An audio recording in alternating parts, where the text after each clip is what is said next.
Well, good evening, everybody. I hope this finds all the Eagles well, and that you're ready for an outstanding week. We are just doing a little bit of a difference in the shade here of what we're going to start to cover. And what I'm actually going to do is take the top performer program, which is what I do most of the time now. And it's a combination of working with the principles on the outside, which is working with other people. In other words, through what is called the right attitude, the right conviction, handling objections, closing the sale. And what I'm going to do is work those together with what is called, our image, our concept of self and communication and things of that nature. And I'm going to make these slides very short because I'll be doing most of the program here, not the slides. So what you're looking at right now is the top performer, and I'm going to cover just one principle here for this here particular Monday program. And then I want you to take your break. And I'll direct you to take a break, to stop there, and then get you back on again, watching a little bit more. But we're going to try to make this as simple as we possibly can. Now, there's an old saying in the profession of selling that goes something like this, that if you can't close, you can't sell. And I believe that makes a lot of sense.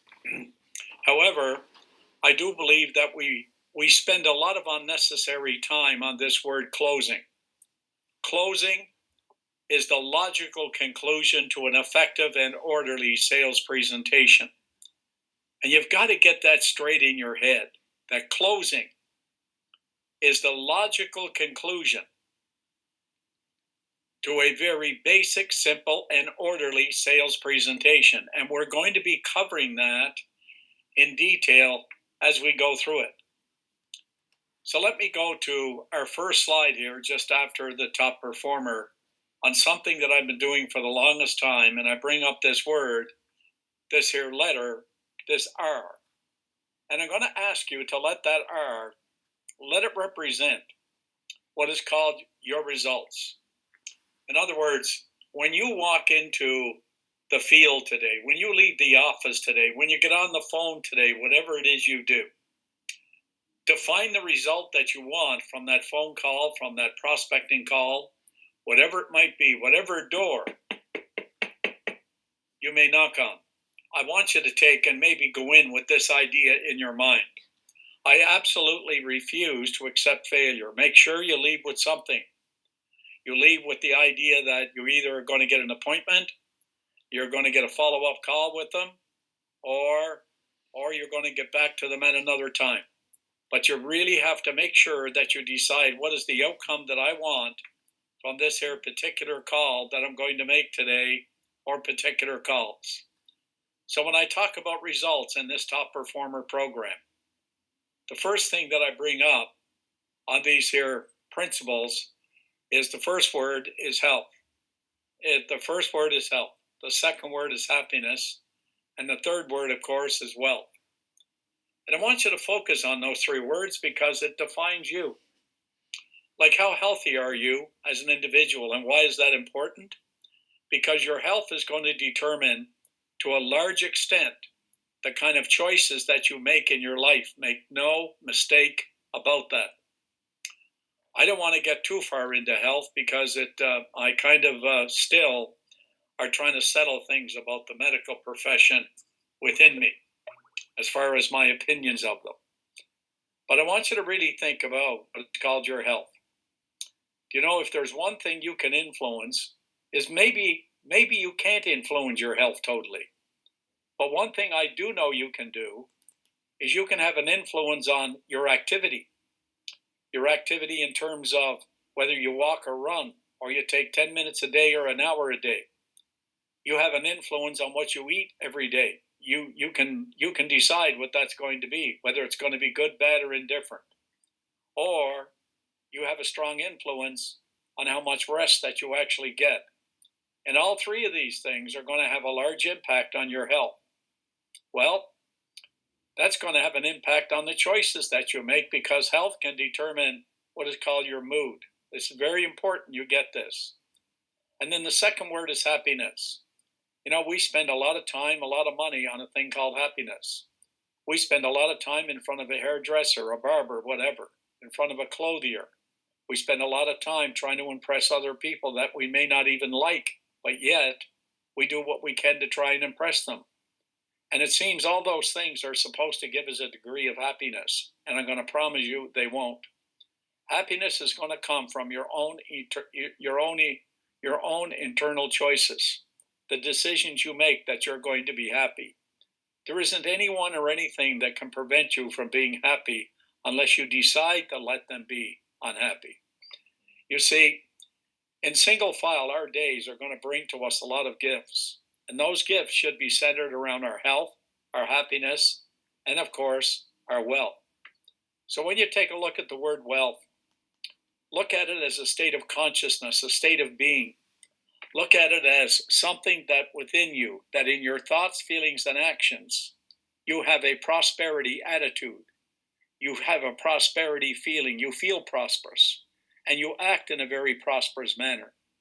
Now, by feeling in a prosperous manner, I don't mean that you go out and you spend all your money. I mean you invest all your money. That is the difference in wealth. But wealth is a consciousness. And when you can develop a wealth consciousness, you're going to attract things that are consistent with that wealth, which may be called money. So what we're going to do is this. I'm going to ask you now to look at these three states of being in terms of your health, in terms of your happiness, and in terms of your wealth. Let's understand something about this. This is where a simple and basic law comes into being. And that simple and basic law goes like this, that it's create or it's disintegrate. That you and I, we cannot stand still even if we wanted to. That we can only get better or we can get worse, but we can't stand still. We cannot just keep things just the way they are. And this is where a great deal of frustration comes from with people. It really does. Is we kind of like, we look at things around us thinking that these things around us are going to make us healthier, happier, and wealthier, and it isn't. It's like how we are responding to those things in life. And if there's one attitude I'd like you to kind of take on here, and this is what we got to do, we got to identify an attitude that we're going to use in our sales activity every day. And I want to suggest that you do this, that you understand that it's not what happens to you that determines your results. It's how you and how we respond to what happens to us. That's what's going to determine our results. And our results say this: we can't stand still. It's create or disintegrate. No matter what you do, you are moving in one direction or you're moving in the other.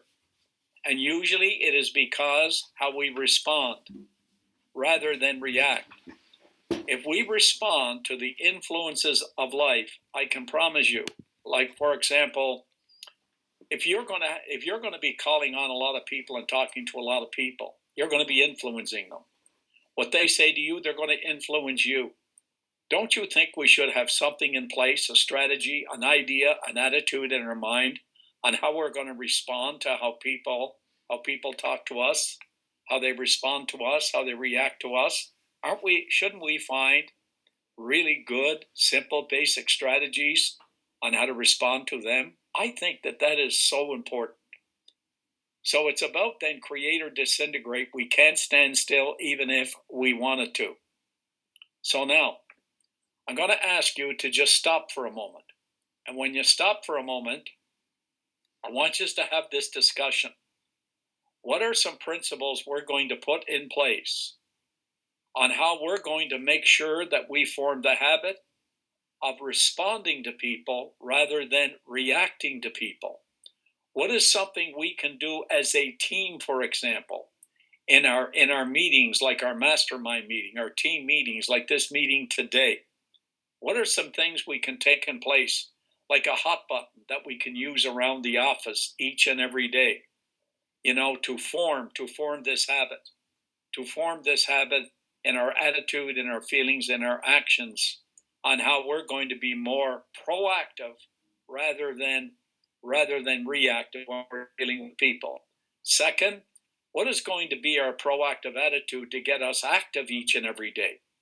What is going to be something we're going to build into the attitude of the team, the basic concept that we have as a team on how we're going to respond to things? That's the second thing to do in your discussion. And as soon as you finish that discussion, I want you to come back now and go to the next concept that I want to share with you.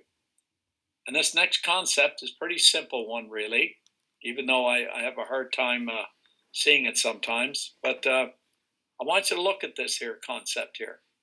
And I want you to make a decision now that you've come back. You've had your little discussion there with your team. And that discussion should be at least 5 minutes. And then when you come back, I want you to look at this, what's on the screen. Now I'm going to ask you about, have you made a decision? Have you made a decision to have this meeting with a mindset that's exciting, with established goals that really excite you? Why not in this here meeting? Why not in this program? Why not in your little team gathering there?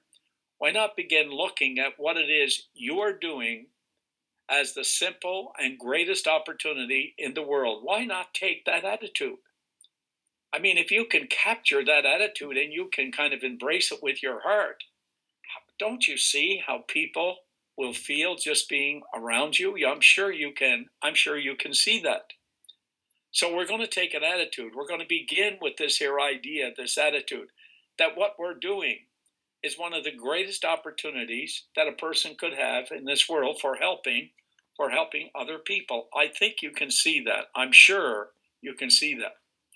And then it's asking us to commit to creating to operating a profitable business.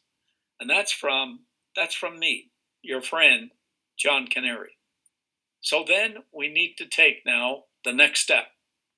And here's the next step, a very simple step, not a difficult one at all, but it's called the law of integrity. If there is one thing that I enjoy spending time with agents, consultants on a whole lot, it is this idea on the law of integrity. Consider this for a moment. Selling is not something that we do to someone. Selling is something that we actually do for someone. That's what I mean about looking at this opportunity you have as the greatest opportunity on earth, because you can make such a difference, have such a great influence on people. But we must look at what we're doing as something we can do for people, not to people. And I notice when people first come into the business, the difficulty they have is very simple. They think they're doing something to people, like taking up their time, trying to force them to buy a policy, or try to find a way to get them to buy, or to sign the app. Look, when you get rid of all that junk and you get your mind really focused on, there is nobody in your city today, nobody in Singapore, that can do for the people in Singapore that you can do for them, which is protect them and their family and their business. Think about that. There's nobody in that city in any business that can give to a family, including a minister, that can give to a family what you can. The reality, everybody will die. The reality, people get sick. The reality, people are dangerously underinsured. The reality, people end up at age 65 flat broke. They're the realities. And we have an opportunity to change that reality.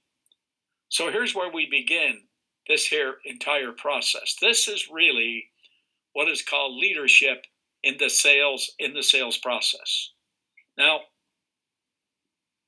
right after this, I'll finish this, and then you're going to break away and you're going to work on this for a while.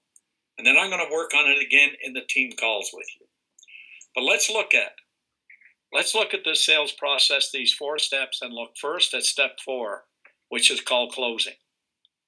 Years and years ago, here's what happened in the sales profession. I know because I was quite involved in it. And in the sales profession, it was all about closing a sale.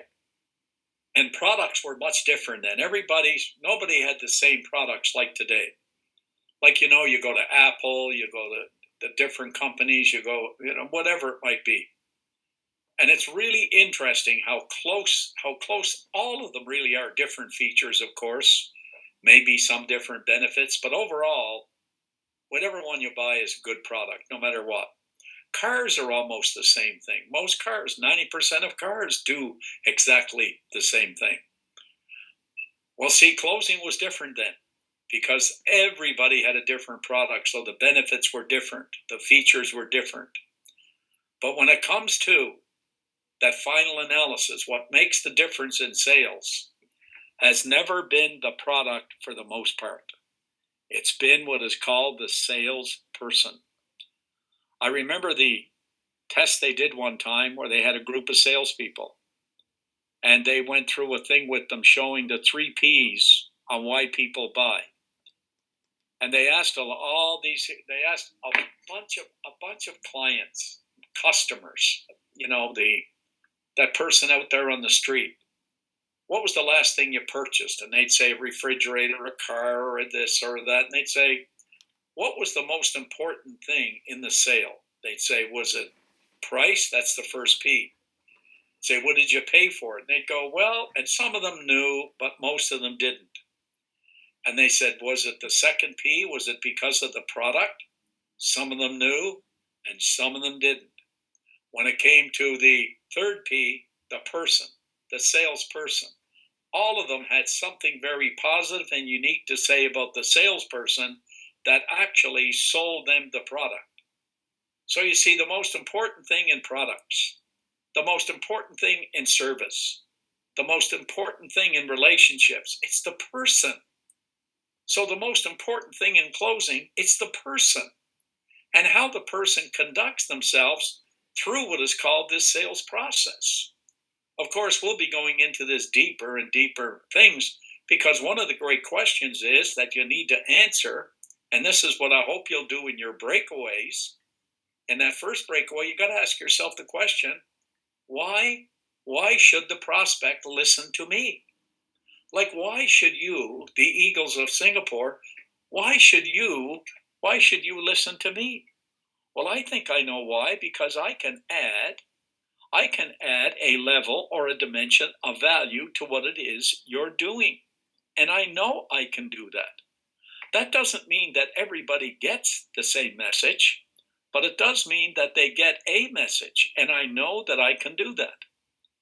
Well, you see, when the sales were down, they bring in the closers, and the closers would come in, and they would teach you how to be more effective in closing the sale. And guess what? Sales would go up a little bit, but soon they'd come all the way back down again. And here's the reason for that. You see, there's only 2 ways that you can educate a person in the sales process, just 2. One is you can teach them on what to do, and I can do that. I'm doing it now. Or you can teach them how they see themselves in a better light. And once you teach that, it lasts and goes on forever. So then, if I'm going to be more effective in closing, knowing that closing is the logical conclusion to an effective or orderly sales presentation, knowing that, if I know that, then I'm going to be more effective in presenting the benefit. Now, when I take and I present the benefit, that gives me an opportunity to close the sale. And a benefit is an advantage of your product or your service to what is called your prospect. It's where you're able to show a benefit in terms of an advantage, in terms of something that it's going to do to improve the quality of the results the prospect has in one or many other areas of their life. So the second thing that we must understand is what is called the benefit.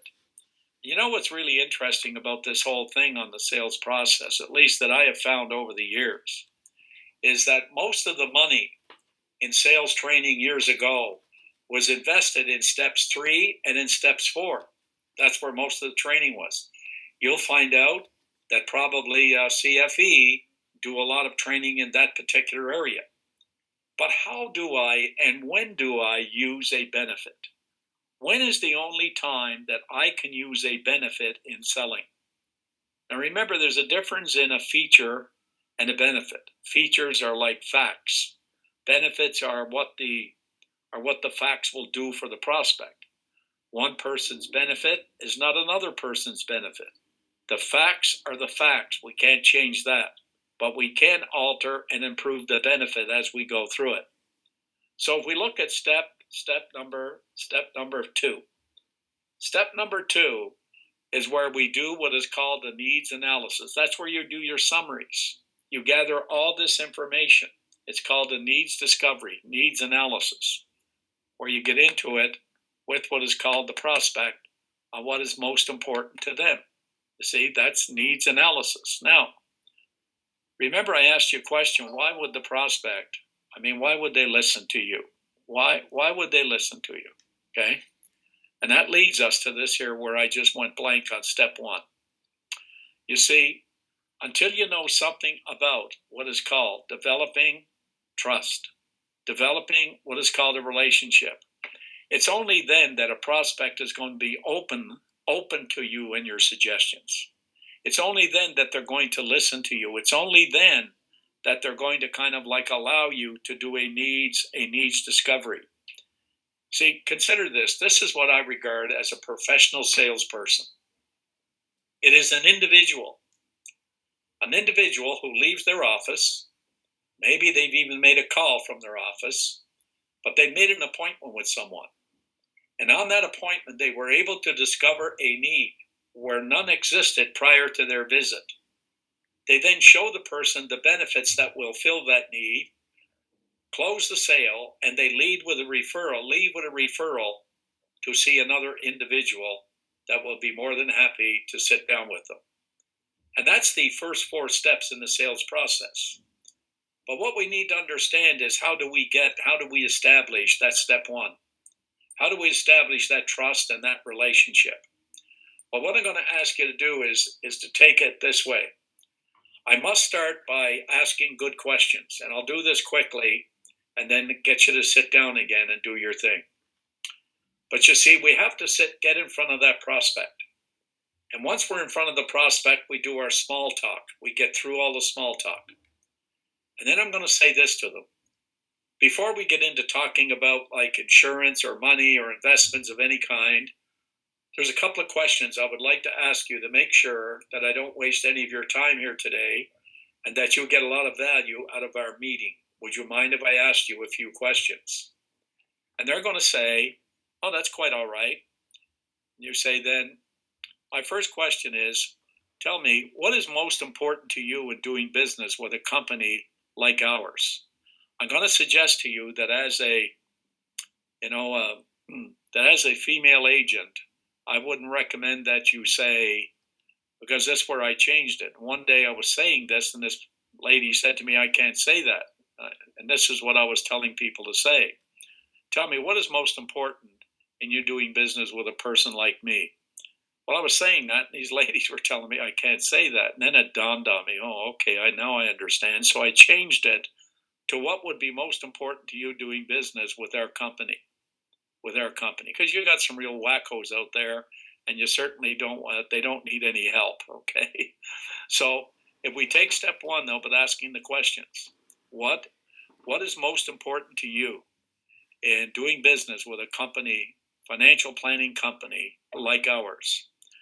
Number 2, say, tell me, what would you like to see happen here in this meeting to make sure you get the maximum value from the time that we spend together?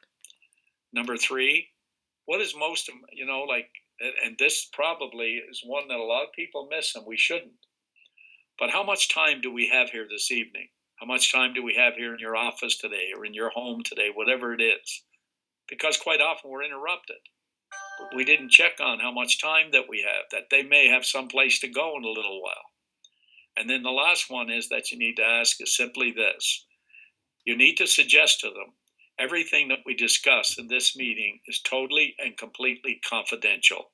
Does that meet with your approval? That's the only question you need to ask. And in those 4 questions, you should be well on your way to getting into what is called the needs analysis.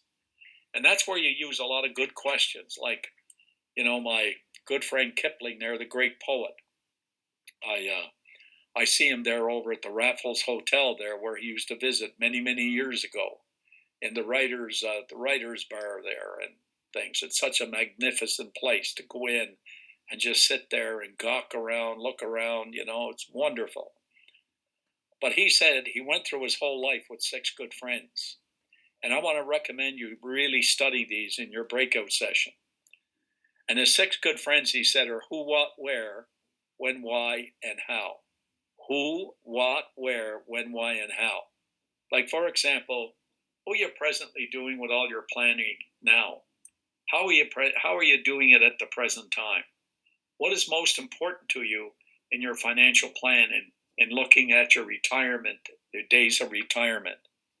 And where do you plan to retire? Do you plan to do that here?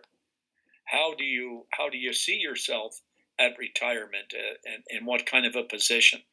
They are those good open-ended questions. And why do I need open-ended questions? Because they can only be answered in opinion form. So as I'm asking those, what I'm doing is I'm linking up 1 and 2 here. I'm linking up steps 1 and 2 in the sales process. And once I start getting answers to that, and I fill out and I do my summary and I get everything together, now I go back and I show them the benefits that the program that I put together for them, just how it's going to benefit them, And if I were to say to them, like, here's an example of the benefit, that if you were investing $1,000 a month here into this particular program, here's going to be the outcome, which will, at the age of 30, 40, 50, 60, and you show them those steps.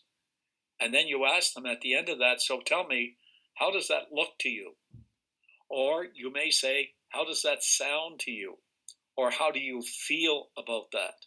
And if you get a positive response, then maybe it would be a good time to use a trial close by just saying, then, would you like me to go a little bit further here and just complete the details of the application to make sure that we are insurable to be able to use these benefits? So that maybe is where you just close that at that particular time. We'll spend more time on closing. So I'm going to ask you now to take a little break, to take that 5-minute break or a little longer. And I want you to go through these things again. I want these to be burned into your mind. I want you to see these 4 steps when you're sitting in front of a person, and we'll get into referrals as well, but I don't want to overload you here. So let's kind of make this a piece of our magic. And then I'm going to go away, and then I'm going to come back again, okay? After you do your 5 to 10 minute meeting, okay? Good. Go ahead and do that now. Okay, we're back.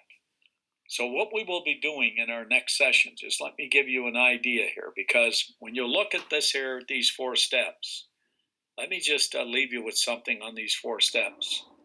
Where you see the 20%, that's what companies now probably have made a big change, where they invest 20% in teaching their people about closing the sale. That's about 20% of the investment. The 80% of the investment now is made up in these first 2 areas of building trust, creating a relationship, and then being able to lock into and zero in on and focus on the discovery process in the needs analysis. What do they need and what can they handle at this time? Be aware of all those things. So make sure. And then when we come back next week, I want to get into now maybe the mental side of this here business, the mental side. And if you notice here, what's come up here is focus. You see, when we focus, it puts us what? It puts us in a position to connect with our inner power. And we're going to spend time on this in our next session. I'll just give you an idea of what it'll look like, okay? Which will be the power of your mindset, which we'll be getting into in the next session. And with regard to values, regard to beliefs, and we'll probably stop maybe right about there. But you see, here's those areas that I refer to so often, like prospecting, presentation, closing, referrals, marketing, and follow-up. I'll be getting into those separately, because that's really the heart of your business. That should be right at the center of your business, is these 6 steps. And I know Wendy and I think Constance were working on that just recently. So I'll be back to you with that. So in our next session, I'll be getting into a little bit more on the mindset, but checking up on how you're doing that week. Next week, I'll be checking up with you with your teams to see how you're doing with the sales process. Okay. And if we have to spend another week on it, that's fine. We just want to make sure that we get this so straight in our mind that we can roll from one step to the second step in a very orderly manner. Okay? So thank you very much. Have yourself an outstanding day, and I look forward to our team calls this week on Wednesday, on Thursday, and on Friday. Thank you very much. Bye-bye.